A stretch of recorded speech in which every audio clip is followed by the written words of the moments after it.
Hey, what's going on, Abe? Hope you're doing well. Hey, so I figured since you're always busy and flying, and me too, I just put a video together so you could take your time and go through it. So, pretty much the steps to buying a home. I'm going to break it down in 8 simple steps. So, I'll make myself smaller here. But the first thing is to get yourself with a good realtor, a good licensed real estate agent in around McGuire area. And I have a couple contacts I'm going to reach out to and see if there's someone good that I can link you up with. So give me a day or two. I'm going to reach out to a few folks that I know in the area or that know people in that area, and they'll set you up.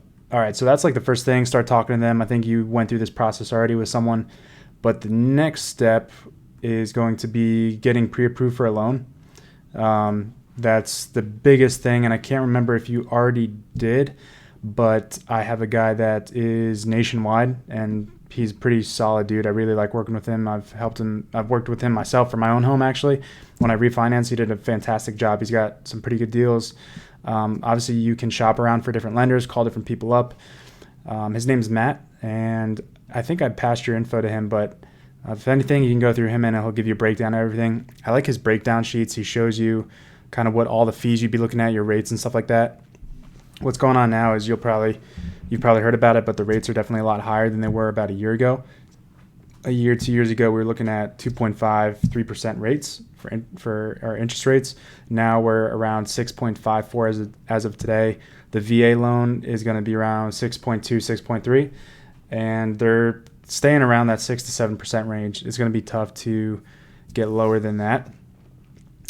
In terms of speculation of what's to come, there is a possibility they may go down a little bit, but the overall predictions of real estate investors and experts say it's going to be anywhere from 5.5 to 6.5 and stay within that range. So we're not going to see things drop down to 3%, 2.5% for a good while, at least for several years. So something that you can talk to when you get with your realtor is in this market, and I don't know the McGuire area market as well, but nationwide, I know that it's becoming more of a buyer's market, especially in Las Vegas. But where you're going to be at, it's definitely going to be a better market. You're going to have more leverage compared to a year ago. So that is a benefit. You're going to be able to look for discounts, deals. You're going to have more leverage when it comes to the negotiating table to ask for some closing cost assistance and other things like that, where you're in a good position. So one thing a lot of people have been doing is called a 2-for-1 buy down. And this is something you talk with your lender and your realtor. And a 2-for-1 buy down is a fee that you pay the lender that knocks your interest rate down by 2 percentage points for your first year. So let's say you buy a home at a 6.5% interest rate. If you have a 2-for-1 buy down or a 2-1 buy down, your first year would be actually be 4.5% interest rate. Your second year would be 5.5%. So you start at 4.5, your second year is 5.5, and then your third year you go back up to 6.5, and then that's the remainder years. But most people do that because they hope in 2 or 3 years that the rates come back down and they can refinance. So that's a lot of strategy that we can go more into detail, but that is an option, and a lot of people are pursuing that. Now, what does that cost? It costs several $1,000s to do that. You pay that lender fee. However, because it's a buyer's market, I've been helping out buyers. I just helped out at LT the other day. He bought a brand new home, a new build, and we got the lender to pay, or excuse me, we got the seller to pay those fees to give us the 2-for-1 buy down. So there's ways to go about it, but it's really going to be up to you and your realtor to make that wheeling and dealing happen. That's why I really love real estate. I love the wheeling and dealing to get people good deals, and it's fun to see that stuff play out. But anyway, just heads up, rates are going to be tough. They're going to be a lot higher than they were. So keep that in mind. When you get pre-approved, you're essentially, the lender's going to take all of your income. And I'm not sure if New Jersey is a community property state, which means if it is, since you are a married couple, they count both of y'all. So they have to look at both of y'all's income and stuff like that. So I'm not sure how that works in New Jersey, but at the end of the day, they're most likely going to take both of y'all's income, savings, accounts, and all that in order to tell you how much you can afford. And obviously Matt will be able to break all that down for you and tell you what your mortgage payment's going to be, what your closing costs are going to be, and all that jazz. So once you get that pre-approval, it says, hey, Abe, you can buy a $600,000 home with a VA loan at this rate. Cool. Now you get with your agent, your realtor, and you say, hey, we can go look at these homes up to 600K. This, for example, I'm sure you're going to be able to get much more. You can actually get up to probably close to $1 million or whatever the case is.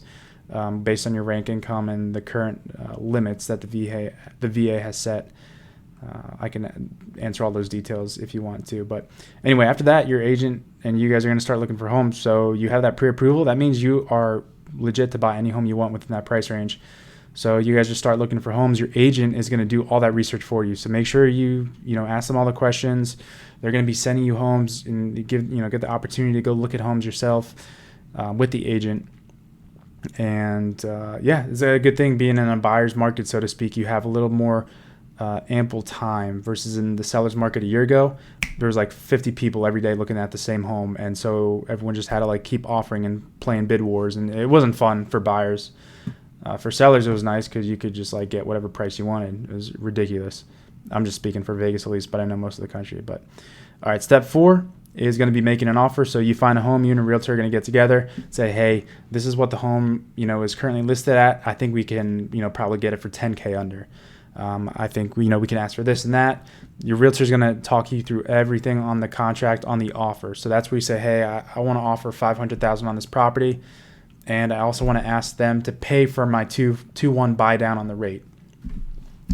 So that's where all these little things get pulled into place, and your realtor does that work for you. Like, hey, Abe, we can offer $10,000 below the price they're asking. We can ask for the 2-1 buy down. We can also ask that they keep the appliances in there. We can ask them to, keep the grill outside. Like all these little things that you can come and wheel and deal at the table. Your agent, though, is going to set that up for you.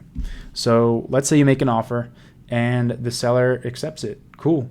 You are now in contract, and that is called, well, I don't want to say escrow.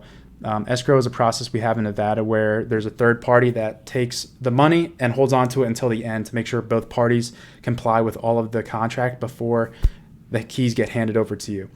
But essentially, you will go into what's called contract, and that is typically 30 days. That's a standard contract is 30 days. So from the time that they accept your offer to the time that you get the keys on the other end, it takes 30 days. And that is for all the paperwork, the inspection, the appraisal, and all these other processes to happen. The transfer of legal rights. When you buy a home, you have legal rights associated with it, guaranteed under our law. All these things that get processed through the department or the state, the government, all that stuff takes about 30 days. And the VA as well. They have to process certain things. But anyway, the biggest thing once you get in a contract is going to be a home inspection, which is going to be the next step. Your realtor sets this up for you. You get a home inspection, and with the VA, there's certain things that need to be in place in order for the VA to give you that loan. It's just mostly safety things, obviously making sure there's no busted windows and there's no extreme fire hazards. As long as the home is in decent condition, you're going to pass the inspection. But in this market, because you are a buyer, and you receive the home inspection, if there's things you don't like and it's really bad, you can obviously ask the seller to fix that. Let's say they do a home inspection, they realize there's a couple of pipes leaking. Well, one, that's probably a safety issue or actual concern. You ask the seller, hey seller, you guys got to go fix this or give me a $2,000 credit at the end of the transaction. Again, your realtor is going to walk you through that. Once the home inspection is done, there's going to be other small steps, and I can talk all through that. But to make it simple, you go through some other processes, paperwork and stuff like that. And then by the end of day 30, you should be attending closing, which is the phrase which means you sign all the paperwork. Your lender hands the money over to the seller. You sign away your life saying, hey, cool, I'm ready to pay these mortgages. And boom, you get the key. And the home is now transferred under your name legally and recorded with the county. So that is pretty much all the steps. Again, your agent is going to talk you through every single step and answer all the questions on how, what the market's like, what the deals are looking like in the area, and the different processes that go into the transaction. Every state has different laws and regulations and how they work things, so that's going to differ for Jersey. But yeah, man, let me know if you have any questions. I can talk through all this stuff all day long. And if you want a couple lenders, I can hook you up because I work with them, and I'll put in a good word, or what I'm saying, I'll talk to them and they can reach out to you if you want. Just let me know, and I hope that helped. All right, see you, bro.